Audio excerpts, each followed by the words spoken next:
मेघालयाव गोबां बिबांनि दोनखोमानानै दोननाय गिख्रंथाव आयेननि बेरेखा हाथियारफोर बोखांदों। मेघालयनि ईस्ट गार' हिल्स जिल्लानिफ्राय गोबां बिबांनि गिख्रंथाव आयेननि बेरेखा हाथियारफोर दोनखोमानानै दोननाय बोखांनानै मोननाय जादों। बे दोनखोमानानै दोननाय आयेननि बेरेखा हाथियारफोरखौ गार' नेशनेल लिबारेशन आर्मी (GNLA) होननानै सन्देह खालामनाय जादों। ईस्ट गार' हिल्स जिल्लानि पिलगंग्री ओनसोलनि हाग्रा ओनसोलनिफ्राय बे हाथियारफोरखौ बोखांनानै मोननो हानाय जादों। मिथिहोनाय बादिब्ला पुलिस बिफाना बे ओनसोलाव नायबिजिरनो थांनाय समावनो बे दोनखोमानानै दोननाय आयेननि बेरेखा हाथियारफोरखौ बोखांनो हानाय जायो।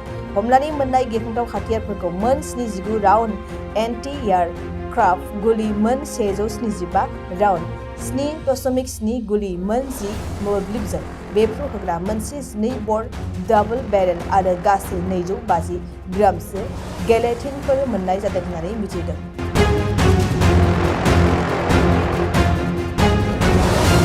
मेघालयनि ईस्ट गार' हिल्स जिल्लानिफ्राय गोबां बिबांनि गिख्रंथाव आयेननि बेरेखा हाथियारफोर दोनखोमानानै दोननाय बोखांनानै मोननाय जादों।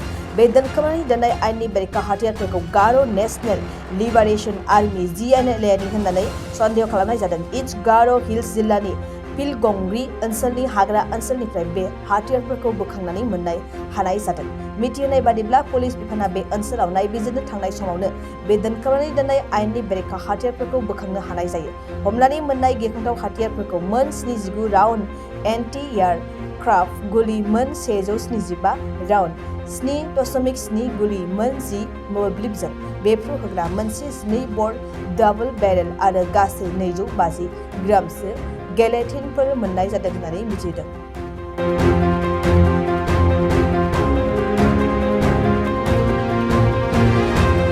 बाइक अनसायगिरिफोरनि थाखाय मोनसे मोजां खौरां।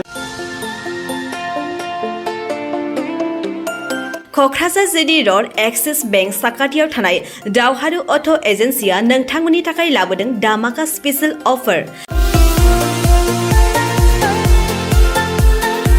खम बेसेनावनो नोंथांमोना बाजाजनि गुबुन गुबुन मडेलनि बाइक फाइनान्स खालामना नोंथांनि सिमांखौ जाफुंहोनो हागोन। 13,800 रांनिफ्राय जागायना 19,500 रांजों नोंथाङा बाजाजनि गुबुन गुबुन मडेलनि बाइक जेरै प्लाटिना, पालसार बायदि गुबुन गुबुन मडेलनि बाइक लानो हागोन। बाइकजों लोगोसे बेसेन होनाङालासे मोनफागोन गंसे हेलमेट। बायगिरि बिथांमोना गोरलै राहाजों बाजाजनि फाइनान्स लिमिटेड नङाबा एक्सिस बेंक लिमिटेडआव फाइनान्स खालामनो हागोन। गोबांथार फोरमानलाइफोर गथायनो गोनांथि गैया।